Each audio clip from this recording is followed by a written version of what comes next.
ইউটিউবে সফল হওয়া বা টাকা পাওয়া খুবই ভাগ্যের ব্যাপার। এটা কিন্তু সবার দ্বারা সম্ভব না। হ্যালো বন্ধুরা, আসসালামু আলাইকুম, welcome back to my channel পাবনার আপা কিচেন অ্যান্ড ব্লগ থেকে আমি আপনাদের মাঝে আরও একটা রেসিপি নিয়ে হাজির হয়েছি। আশা করি রেসিপিটি ভালো লাগবে। ভালো লাগলে ছোট্ট একটা লাইক দিয়ে শেষ পর্যন্ত যুক্ত থাকার অনুরোধ রইল। আমি আপনাদের মাঝে এখন শেয়ার করব কাঁচা ডিম রান্না রেসিপি। এই যে দেখতেই পাচ্ছেন। তবে চলুন শুরু করা যাক মূল রেসিপি। এখানে আমি 4টা ডিম নিয়েছি, আপনারা কম বেশি করে নিতে পারেন। এখানে আমি নিয়েছি টমেটো, কাঁচামরিচ, রসুন, পেঁয়াজ আর কয়েকটা কুমড়ো বড়ি। কুমড়ো বড়িটা আপনারা বাদ দিতে পারেন, আমার কাছে ছিল তাই নিয়েছি। এখন আমি রান্না করার জন্য চুলায় একটা কড়াই বসিয়ে দিয়েছি। কড়াইটা গরম হয়ে গেছে, দিয়ে দিলাম অল্প একটু তেল। কুমড়ো বড়িগুলো ভেজে নেব। কুমড়ো বড়িগুলো দিয়েছি, দেখতে পাচ্ছেন। এখন আমি সুন্দর করে কিন্তু ভেজে নেওয়া হয়ে গেছে, দেখতে পাচ্ছেন লাল লাল হয়ে গেছে। কুমড়ো বড়িটা আমি উঠে নিয়েছি। এখন আমি কেটে রাখা মরিচ আর গ্রেট করা আদাটা দিয়ে দিলাম। এখন আমি 2 থেকে 3 মিনিটের মতো একটু ভেজে নেব। এই যে 2 থেকে 3 মিনিটের মতো ভাজা হয়ে গেছে। এখন আমি কেটে রাখা রসুনগুলো দিয়ে দিলাম। তবে আপনারা আদা রসুনটা বেটে নিতে পারেন, ব্লেন্ড করে নিতে পারেন। এখন আদা মরিচ রসুনটা সুন্দর করে 4-5 মিনিট ভেজে নেওয়া হয়ে গেছে। দিয়ে দিলাম পরিমাণ মতো তেল। তেলটা দেওয়ার পরে এখন আমি দিয়ে দিলাম এখানে 2-3 টুকরা দারচিনি, দিয়ে দিলাম 3-4টা এলাচ। এখন আমি দিয়ে দিলাম 3টা লবঙ্গ, দিয়ে দিলাম 2-3 খান তেজপাতা। এ পর্যায়ে এগুলো দিয়ে সুন্দর করে 4 থেকে 3 মিনিটের মতো নাড়াচাড়া করে নিচ্ছি, দেখতেই পাচ্ছেন। দিয়ে দিলাম কেটে রাখা পেঁয়াজগুলো দিয়ে দেওয়ার পরে সুন্দর করে নাড়াচাড়া করে এখানে আমি বাদবাকি মশলাগুলো দিয়ে দেব। আর এই ডিম রান্নার রেসিপিটি কিন্তু অসাধারণ লাগে। দিয়ে দিলাম পরিমাণ মতো লবণ, দিয়ে দিলাম হলুদের গুঁড়া পরিমাণ মতো, দিয়ে দিলাম পরিমাণ মতো ধনিয়া গুঁড়া। এখন দিয়ে দিলাম পরিমাণ মতো রাঁধুনি মুরগির মাংসের মশলা। এখন আমি দিয়ে দিলাম পরিমাণ মতো মরিচের গুঁড়া। আর এরকমের ডিম রান্নাটা কিন্তু রুটির সাথেও মজা লাগে। আমরা তো অনেকভাবেই ডিম রান্না করে খাই, তবে এভাবে একবার খাবেন। ডিম রান্নাটা কিন্তু অসাধারণ টেস্ট হয়। এখন সুন্দর করে মশলাটা নাড়াচাড়া করে পেঁয়াজ রসুনের সাথে মিক্স করে নিয়েছি, দেখতেই পাচ্ছেন।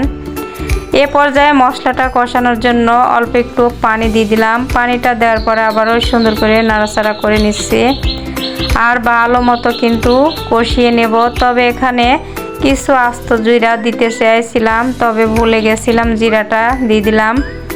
জিরাটা দেওয়ার পরে আবারও সুন্দর করে নাড়াচাড়া করে নিচ্ছি।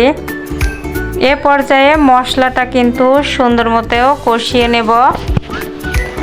আর আপনারা যে যেখান থেকে আমার ভিডিওটা দেখছেন প্লিজ ভাই বোনেরা লাইক কমেন্ট শেয়ার আর একটা সাবস্ক্রাইব করে পাশে থাকবেন।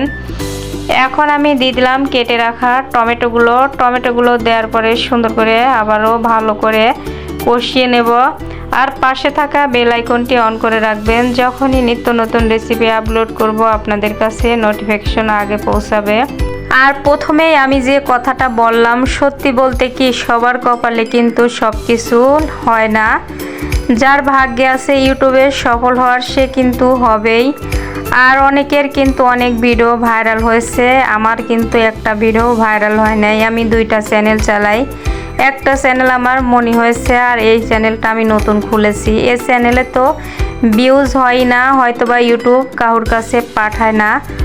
এ পর্যায়ে দেখতে পাচ্ছেন সুন্দর মতো কষানো হয়ে গেছে, পরিমাণ মতো ঝোল দিয়ে দিয়েছি। আর কথা বলতে বলতে ডিম 4টাও কিন্তু এক এক করে একটা বাটিতে ভেঙে নিয়ে দিয়েছি।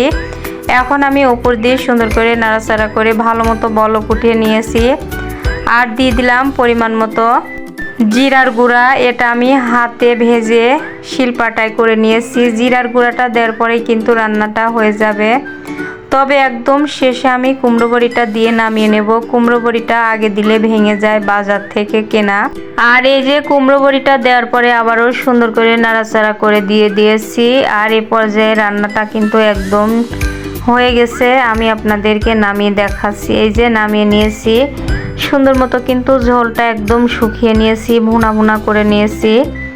আর এই ডিম রান্নার রেসিপিটি কিন্তু অসাধারণ হয়েছিল।